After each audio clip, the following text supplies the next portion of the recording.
дар рӯзи дуюми Гранд Слами Тошканд 4 варзишгари мо дар 2 вазн 73 кг ва 81 кг Тоҷикистонро намояндагӣ намуданд. Масъуди Аҳмадзод, ҷудокори тоҷик, рақобати худро бо ғалаба оғоз кард. Мафсуф дар даври аввали мусобиқа бо намояндаи Руминия Луиса Борсро даст ба гиребон гардида, ҳарифашро бо усули ипон аз сари роҳаш дур намуд.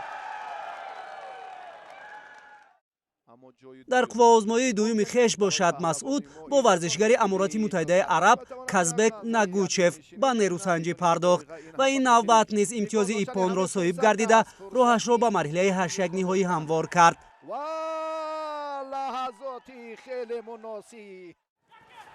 аммо дар ин марҳила ҷудокори мо аз намояндаи мизбон Элбек Тоҷиев дучори нокомӣ шуда, аз идомаи рақобат маҳрум гардид.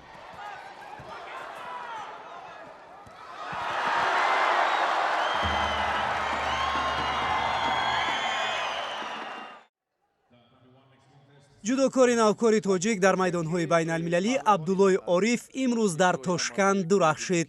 Номбурда дар вазни то 73 кг ҳунарнамоии арзанда нишон дода истодааст. Абдулло рақобатҳоро дар даври дуюм оғоз кард ва дарҳол бар ҷошу Гранд намояндаи Италия ғолиб омад ва дар марҳилаи ҳаштякниҳоӣ Ҳоҷи Акбар Тошевро, ки мизбони мусобиқот мебошад, шикаст дод.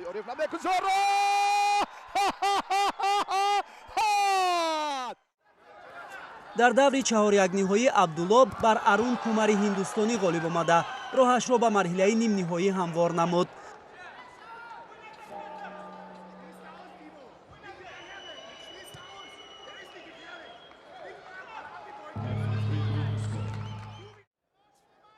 барои ба финал роҳ ёфтан Абдулло бо рақиби арзанда ба қувваозмоӣ пардохт. Ҷованни Эспасито ҳарифи варзишгари мо буд. Абдулло дар ҷараёни рақобат маълум буд, ки ташнаи муваффақият ва шинохта шудан аст ва нисбат ба ин ҷудокори машҳур бартарӣ доштанашро низ нишон медод. дар ҳоле ки намояндаи мо бо як имтиёз пеш буд, аммо бо он қаноат намекарду 45 сония мондан то анҷом бо партофти худ имтиёзи ипонро соҳиб шуд ва дар рӯзи дуюми нерӯсанҷиҳо ягона варзишгари тоҷик гардид, ки метавонад медали тилло ё нуқра ба даст орад. акнун дар финал Абдуллои Ориф барои касби медали тилло ва аввалин медали худ аз Гранд Слам бо намояндаи Ӯзбекистон Шаҳром Аҳадов даст ба гиребон мегардад.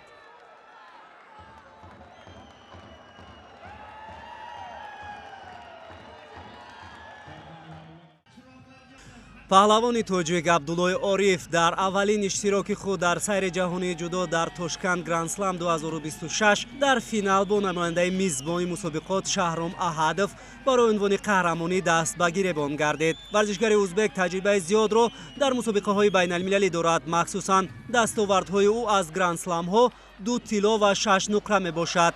аммо Абдуллои Ориф бошад 20 сол дошта бори якум аст, ки дар чунин мусобиқаи сатҳи байналмилалӣ ширкат мекунад ва то ин марҳила ҳарифони хешро бо маҳорати фавқулодааш аз сари роҳи худ дур намуд.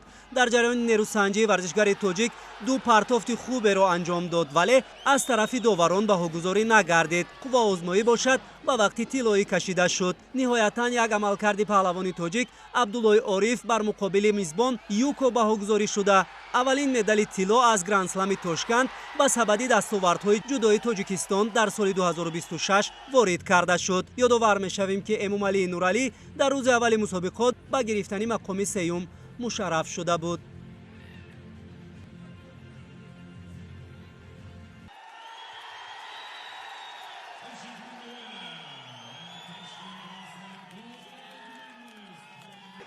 Orif, Abdulloi, Tojikiston 70 kg vazn toifasida oltin ҷудокори дигари мо Абубакр Боқиев дар вазни 81 кг бошад.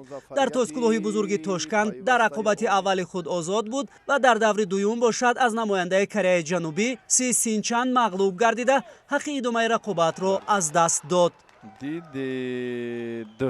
дидед ки дидед сеюмин бор довар ҳам шидо нишон дод. паҳлавони хушноми тоҷик Сомон Маҳмадбеков бошад. рақобатҳояшро аз даври дуюм шурӯъ намуд.